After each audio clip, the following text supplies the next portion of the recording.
On reste justement à New York pour retrouver Grégory Volokin de Mescart Financial Services. Grégory, on avait dit tout à l'heure qu'on parlerait de l'actualité entreprise donc à Wall Street. Elle est assez riche aujourd'hui. On va commencer avec une valeur qui n'est pas cotée mais dont tout le monde parle, Uber. Et il se trouve que Uber va suspendre ses essais de voitures autonomes aux États-Unis, dans une ville en particulier, me semble-t-il. Qu'est-ce qui s'est passé? Il y a eu un accident? Oui, comme vous dites, il y a eu un accident, vraiment pas grand-chose. Il n'y a pas eu de blessés, mais il faut savoir quand même que les voitures Uber ont besoin, quand elles fonctionnent en modèle autonome, de deux personnes dans la voiture. Une personne prête à prendre les commandes et une autre personne avec un ordinateur qui prend des notes et qui observe un peu tout ce qui se passe. Donc, tout simplement, ça montre qu'on est très loin encore de voitures autonomes chez Uber, alors qu'il faut savoir que du côté de Google, ça va beaucoup plus vite puisqu'ils ont maintenant déjà fait des millions de kilomètres sans incident notable avec leur voiture autonome. Alors pourquoi on parle un peu de Uber à ce niveau-là? Il faut pas oublier que Uber, c'est une de ces licornes, si ce n'est la plus grosse des licornes aux États-Unis, une compagnie qui a 65 milliards de dollars de valorisation, puisqu'elle n'est pas encore cotée en bourse. Et pour pouvoir dans le futur justifier, si elle s'introduit en bourse, de la valorisation, évidemment, il faut que cette compagnie colle avec la technologie et puisse avoir des relais de croissance. Donc peut-être que l'inquiétude pour les gens qui ont investi d'une façon privée dans Uber est vraiment réelle. Trop tôt pour le savoir, mais en tout cas c'est intéressant de voir que dans la course à la voiture autonome, ils sont pas nettement pas les leaders. Et pendant que vous parliez, même en ce moment même, on voit donc cette voiture autonome Uber couchée sur le côté en fait. Voilà, je sais pas exactement ce qui s'est passé, mais apparemment il y a eu, semble-t-il, un refus de priorité de la part d'une voiture non autonome. Et il y a cette image qui commence à faire le tour du net et le tour du monde de cette voiture autonome Uber sur la tranche, pourrait-on dire. Autre valeur qui fait l'actualité, enfin autre entreprise dont on parle, c'est Amazon qui voudrait vendre des meubles, de l'électroménager. Électroménager, il n'en faisait pas encore. Oui, alors ça fait des années qu'on entend qu'Amazon veut ouvrir des magasins réels et pas seulement virtuels. Et ils ont commencé puisqu'ils ont déjà à Seattle et dans quelques villes des États-Unis quelques magasins de livres qui sont très petits. Ce qui est intéressant en fait, c'est que peut-être que petit à petit ils ont évolué dans leur façon de voir cette implantation au niveau des surfaces commerciales. Et quand ils pensent à des meubles ou à l'électroménager, qu'est-ce qu'ils pensent? Ils pensent en fait d'avoir des magasins où vous pouvez aller voir les objets en question, mais aussi en utilisant des techniques de visualisation 3D par exemple, de pouvoir situer chez vous à travers par exemple des lunettes Google, pour en revenir là, de pouvoir donc voir comment ces meubles, comment ces appareils seraient dans votre intérieur. Et puis évidemment ça c'est le côté pour attirer les gens dans le magasin. L'autre chose, c'est que c'est évidemment des magasins qui n'auront pas d'inventaire, ça n'aurait pas de sens, mais qui permettront aux gens de voir l'objet. Et il faut savoir que quand on achète un meuble, on aime le voir. Et pour le moment, c'est pas sur Internet qu'on achetait le plus de meubles.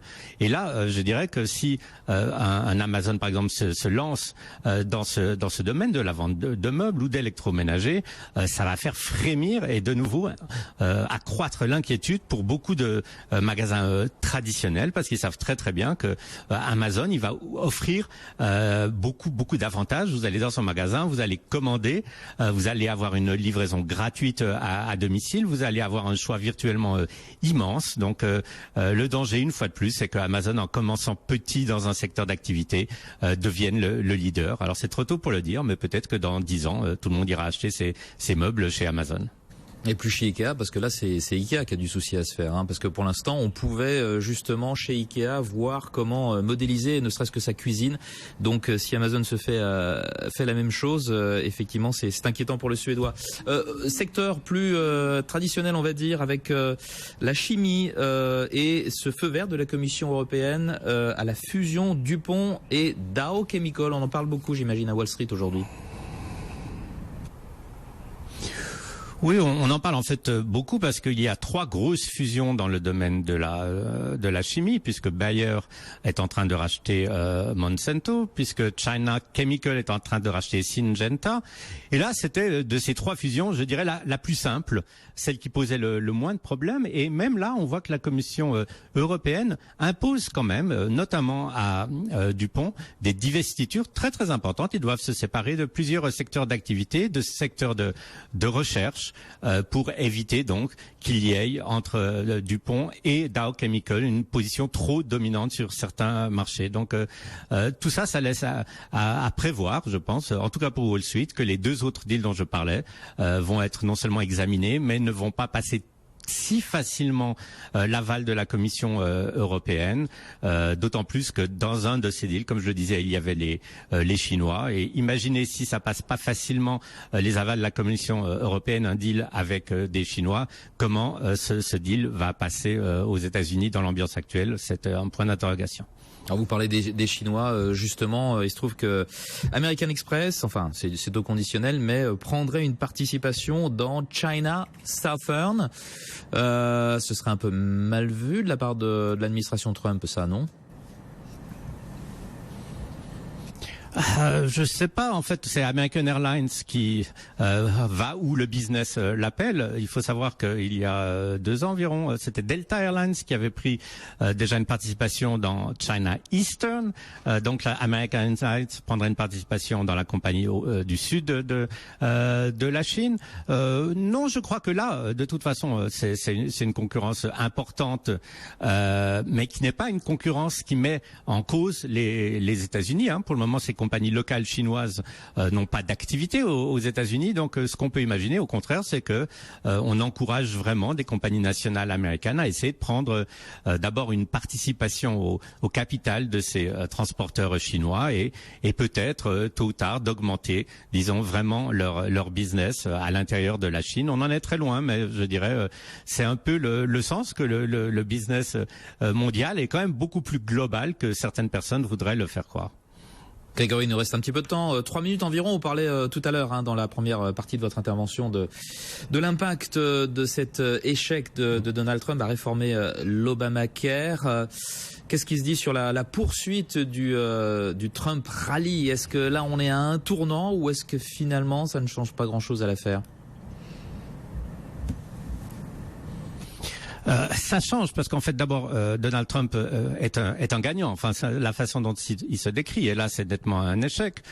C'est clair qu'il n'est pas non seulement le seul responsable, mais il n'est même pas principalement responsable de cet échec. Il faut savoir que les républicains, maintenant, depuis 8 ans, évidemment, critiquaient Obamacare. Ça fait 8 ans qu'ils se préparent à annuler et remplacer cette loi. Et quand on leur demande de faire une loi, ils n'arrivent même pas à se mettre d'accord sur les principaux éléments de cette loi. Donc là, je pense que très tôt, Donald Trump va blâmer les républicains. Mais le problème, c'est qu'en blâmant les républicains, il va peut-être un peu s'attirer la sympathie de certains démocrates, mais on est encore très loin du moment où Trump va pouvoir construire une nouvelle majorité avec les républicains modérés et les démocrates modérés. Et le premier exemple, par exemple, c'est que une fois de plus, dans la négociation sur la loi fiscale et sur les baisses d'impôts, il va se retrouver face à ces fameux membres du Freedom Caucus. Pourquoi face à eux? Parce que ces membres du Freedom Caucus s'opposent à ce qu'on appelle la Border Adjustment Tax.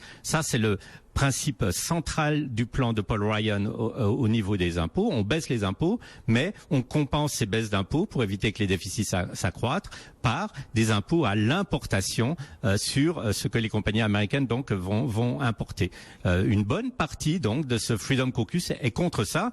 Alors le blocage, il est assez évident. Si on n'arrive pas à financer des baisses d'impôts, comment est-ce qu'on avance dans ce domaine-là? Et je dirais à court terme, on va rien avoir sous les yeux, mais le risque, c'est que même le secrétaire au Trésor Mnuchin disait que cette loi qui devrait avancer, avance beaucoup plus lentement que prévu. On parle du mois d'août, peut-être du mois d'octobre, pour réussir à trouver un consensus sur les baisses d'impôts.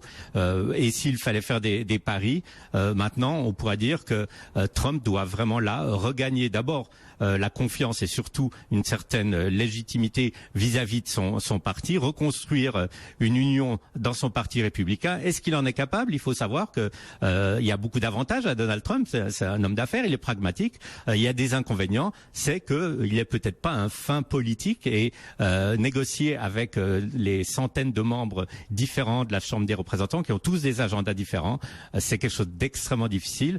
Pour noter encore, juste, je terminerai, Obama lui-même avait mis 1 an et demi à réussir à construire une majorité autour de Obamacare. Donc c'est clair que c'est pas facile de travailler avec les représentants aux États-Unis.